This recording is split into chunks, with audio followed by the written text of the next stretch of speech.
Medical staff जो jail का होता है उस पर भी सवालिया निशान लगाया था। लॉरेंस बिश्नोई गैंग से सिर्फ भारतीय पुलिस नहीं बल्कि विदेश की पुलिस भी परेशान है। वहाँ का स्टाफ है, उस पर हमें सबसे ज्यादा नजर रखनी पड़ेगी। लॉरेंस बिश्नोई पूरे दुनिया में अपना नेटवर्क चला रहा है। क्योंकि उसकी नजर कम से कम एक टाइम पे 3 या 4 लोगों तक पहुंचे। कैसे लॉरेंस बिश्नोई पूरी दुनिया में नेटवर्क चला रहा है। लॉरेंस बिश्नोई गैंग से सिर्फ भारतीय पुलिस नहीं बल्कि विदेश की पुलिस भी परेशान है। और हाल ही में अमेरिका की पुलिस ने एक प्रेस कॉन्फ्रेंस करके लॉरेंस बिश्नोई गैंग से जुड़े कई गुर्गों को पकड़ने की बात कही है और उनके पास से बड़ी मात्रा में अवैध हथियार और अन्य तरीके के उपकरण उनको मिले हैं। पुलिस ने सबसे बड़ा आरोप ये लगाया कि भारतीय जेल में, साबरमती जेल में बंद लॉरेंस बिश्नोई पूरे दुनिया में अपना नेटवर्क चला रहा है और वो किस तरीके से चला रहा है, इस सब मसलों पर बातचीत करने के लिए हमारे वरिष्ठ सहयोगी जितेंद्र जी हमारे साथ हैं। जितेंद्र जी, ये बहुत गंभीर मसला है और जब खास तौर पे अमेरिका की पुलिस ये आरोप लगा रही है कि लॉरेंस बिश्नोई जेल में बंद होकर, भारतीय जेल में बंद होकर पूरी दुनिया में नेटवर्क चला रहा है, ये कैसे पॉसिबल हो सकता है और अभी तक क्या चीजें निकल कर सामने आई? देखिए, अब तो अमेरिका के न्याय विभाग ने बाकायदा एक प्रेस कॉन्फ्रेंस करके और कई दर्जन पेजों का एक दस्तावेज जो जारी किया है, तो उसमें सारी बातें लगभग क्लियर हो गई है कि चल ये नेटवर्क जेल से रहा है। बहुत सारे यहाँ पर लॉरेंस तो चलो एक जेल में है और उसके जो साथी हैं जो लोकल हैं अलग अलग जेलों में हैं, वो भी वहाँ से अपने अपने तरीके से उनको जैसा भी जो भी आदेश मिलता है वो करते हैं। लेकिन बड़ी बात ये है मंशू कि जेल में बंद होकर, हमारे यहाँ तो ये माना जाता है कि भाई जब जेल में चला गया तो उसके बाद तो दूसरे के अधीन जिंदगी वो तो समाज से कट गया, एक तरीके समाज से कट गया है, वहां पर उसके बहुत सारी सुरक्षा में वो होगा। लेकिन ये इससे पहले एनआईए भी अपने इन्वेस्टिगेशन में ये बात कह चुकी है कि भारतीय जेलों से एक बड़ा नेटवर्क चल रहा है। उसके तार यूके में है, यूएस में है, फिलीपींस में है, कनाडा में है, ऑस्ट्रेलिया में है, मलेशिया में है, पाकिस्तान में है। तो ये बाकायदा एनआईए भी 3 साल पहले बात कह चुकी है और एनआईए ने पैन इंडिया एक बड़ी रेड भी की थी, उसमें कई सारे लोगों को गिरफ्तार भी किया था, कुछ बहुत सारे उपकरण भी बरामद किए थे। तब भी ये बात सामने आई थी कि ये सब जेलों से हो रहा है। उस वक्त भी गृह मंत्रालय ने सभी राज्यों के लिए एक पत्र भेजा था कि भाई किस तरीके से आप इन चीजों पर रोक लगा सकते हैं। लेकिन बहुत सारे उपकरण लगाने के लिए भी कहा था कि भाई अपनी टेक्निक को अपडेट करें ताकि कोई भी ऐसी प्रतिबंधित वस्तु जेल में ना पहुंच पाए। लेकिन उसके बावजूद भी इस पर रोक नहीं लग सकी। क्या कारण है? अब तो बातें आती हैं कि ज्यादातर जेलों में जैमर भी लग चुके हैं, सीसीटीवी कैमरास होते हैं, सुबह शाम दोपहर 3-4 बार जो है चेकिंग होती है हर सेल्स की, हर बैरक की। इसके बावजूद कैसे लॉरेंस बिश्नोई पूरी दुनिया में नेटवर्क चला रहा है? अगर भारत की बात करें तो आमतौर पे हो सकता है एक मोबाइल फोन किसी से मिल जाता है, लेकिन पूरी दुनिया में नेटवर्क चला रहा है, इसका मतलब उसके पास कुछ हाईटेक उपकरण है। देखो हिमांशु, ये बड़ा अच्छा सवाल रहा आपका। ये एक बहुत गंभीर विषय है। इसको हम ये कह देना कि भाई जेल से एक नेटवर्क चल रहा है तो भाई उसके पास कोई ना कोई सारी सुविधाएं तो हैं। अब सरकार ने तो कह दिया, लेकिन वहां तक वो चीज आज भी पहुंच रही है। आपने सीसीटीवी लगा दिया, आपने जैमर लगा दिया।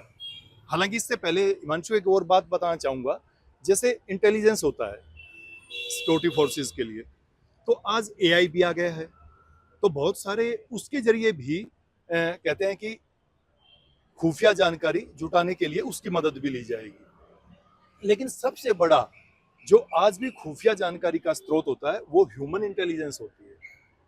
वही थियरी जेल पे भी लागू होती है कि भाई जेल में मेन गेट से लेकर बैरक तक, कैंटीन तक, सब जगह पर सीसीटीवी है। लेकिन उसके बावजूद भी वहां पर लगातार मोबाइल फोन जा रहे हैं और कई जेलों में तो ये कहा जाता है कि सैटेलाइट फोन तक है या फिर कुछ हाई टेक्निक है कि जो सिक्योरिटी फोर्सेस भी उस वहां तक नहीं पहुंच पाती। डार्क नेट का इस्तेमाल कह लीजिए आप चाहे, उससे मिली जुली चीजें। तो आखिर ये पहुंचती कैसे हैं? तो इसका सबसे बड़ा जो एक इसको कहिएगा कि एक ऐसी नेटवर्किंग जिसे हम भितरघात का नाम दे सकते हैं। तिहाड़ जेल के एक एक्स डीजी रहे हैं, तो उनसे एक बार बात हो रही थी, तो उन्होंने बताया कि भाई मगर दिल्ली की जेल तो बहुत अपडेट है, काफ़ी जो सबसे पहले इक्विपमेंट्स लगते हैं वो दिल्ली की जेल में लगते हैं, लेकिन उसके बावजूद भी यहाँ पर भी मोबाइल का मिलना आम बात है, आम बात। सिम है आम बात है, अंदर जो है मर्डर तक भी हो जाता है कैदियों का आपस में लड़ाई में। तो जब उन्होंने बताया कि सबसे जो बड़ी चीज है हिमांशु, वो है एक भीतरघात।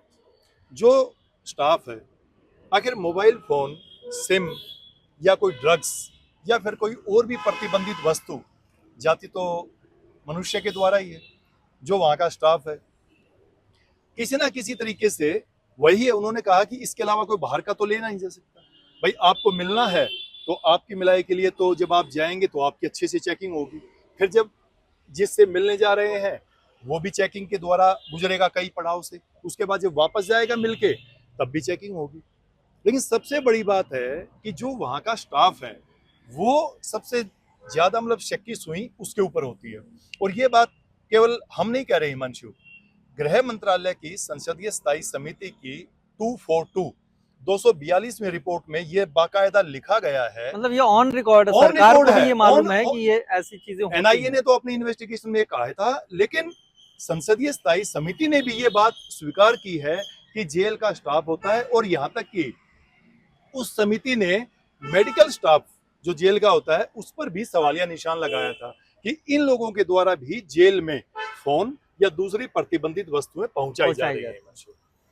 अब इसका सबसे बड़ा सवाल ये है कि इसके रोकथाम को लेकर सरकार क्या कर रही है। जाहिर सी बात है, ये जेल और पुलिसिंग जो है ये स्टेट का मसला होता है। इसके बावजूद क्या सेंट्रल लेवल पे कुछ एसओपीज वगैरह इसकी तैयार हो बिल्कुल रही है? हिमांशु, इसके लिए केंद्र सरकार समय समय पर राज्यों के लिए गाइडलाइंस जारी करती रहती है और जेलों में जेल का मैनुअल है उसके लिए भी सुझाव देती है। आप कौन कौन से नई टेक्निक आई हुई है, पूरी जेल को किस तरीके से आपको सीसीटीवी लगाना है या आपका फ्रिस्किंग कैसे आपको करनी है, या फिर उसके बाद अंदर भी कुछ ऐसी जगहों पर कैमरे लगाए जाते हैं। मान लो वहां पर कोई भी सार्वजनिक स्थान है जहां पर सभी कैदी आपस में मिलते हों, तो वहां पर भी कैमरे लगाए जा रहे हैं।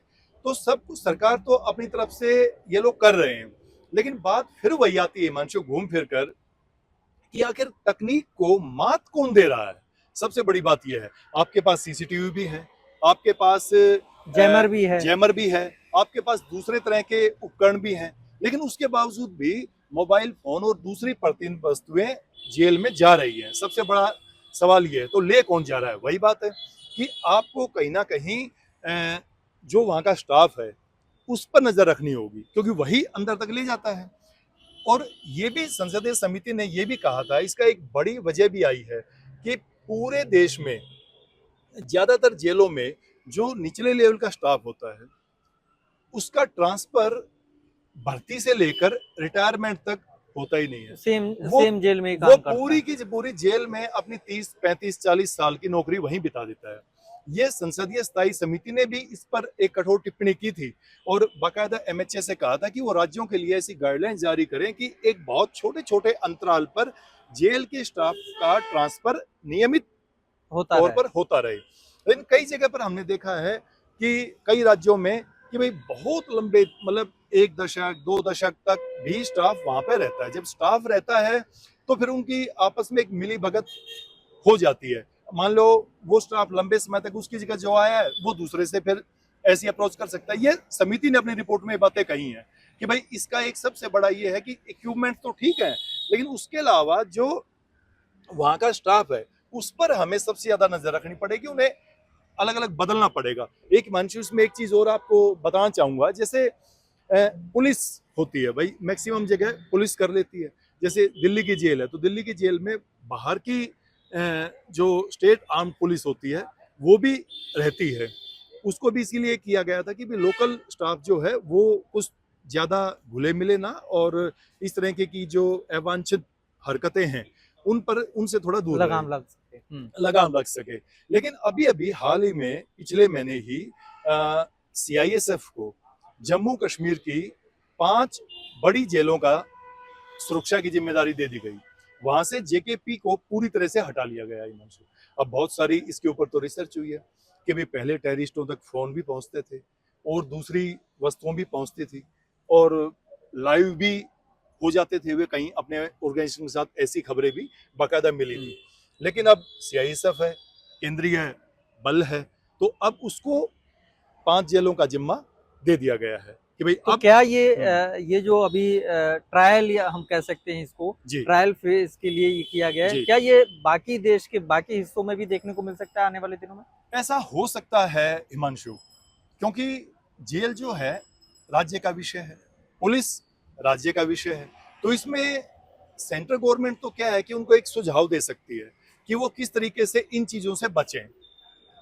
तो राज्य सरकार अपने तरीके से जेलों में कुछ स्टाफ बदलकर या कुछ नए इक्विपमेंट लगाकर या उनका कोई एक सेंटर पॉइंट एक ऐसा बनाकर कि उसकी नजर कम से कम एक टाइम पे 3 या 4 लोगों तक पहुंचे, ताकि कहीं पर कोई अमानत में खाना जैसा कुछ ना हो, ताकि सबको एक टाइम रहते पता चल जाए।